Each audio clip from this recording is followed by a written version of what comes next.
A group of Arizona veterans spent the last 6 weeks desperately trying to get an interpreter out of Afghanistan.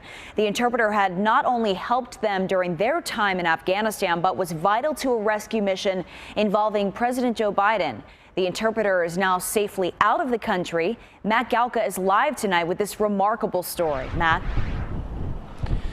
Yeah, Christina, it truly is a remarkable one. When we first brought you this story at the end of August, we only knew of this interpreter as Muhammad. That was for safety reasons because he was still in Afghanistan, and his friends here in Arizona thought that he could be a high-profile target or a trophy. Well, he is safe tonight in no small part to those same friends, Arizona members of the military who served with him in Afghanistan.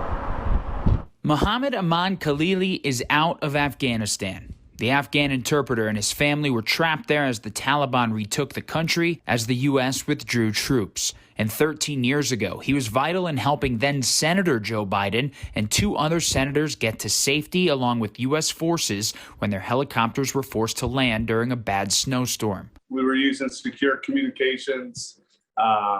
We did treat it like a military mission. Retired Captain Dennis Chamberlain was part of the platoon working alongside Khalili to make sure the future president and other senators were safe. We had to get him out. So we were up late at night, conversing, talking to a multitude of different people, trying to find, vetting them and seeing, if they were, someone, that could actually get him out of there. They worked with the Human First Coalition, a group helping people get out of the country.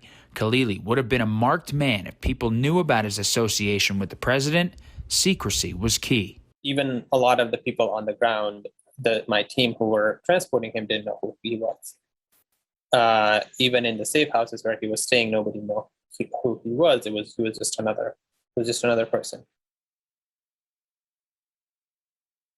Now, there were multiple times when they thought they'd have Khalili on a plane out of the country, but they hit a number of literal and figurative roadblocks. That's why they went to ground transportation. It took more than 24 hours to get Khalili and his family to the Pakistani border and eventually to safety.